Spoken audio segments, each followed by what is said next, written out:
भाभी आपको टेस्ट करवाना चाहिए। कैसा टेस्ट? ये भी तो हो सकता है ना कि कोई गुड न्यूज हो भाभी। गुल ने तो बस ये सब ऐसे ही कह दिया है।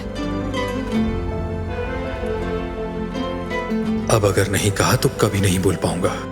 दुनिया की सबसे खूबसूरत माँ बनने को रेडी हो? देखे जरा, तस्वीरें आ गई हैं। वही गुल को देने आया था। इनमें से 3 को फ्रेम करवा लिया है।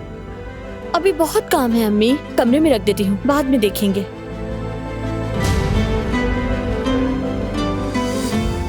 3 मिनट तक इंतजार करना होता है। ठीक है, कर लेते हैं। खैर तो अम्मा जान, खुशखबरी है, तुम दादा बन रहे हो। क्या? हाँ,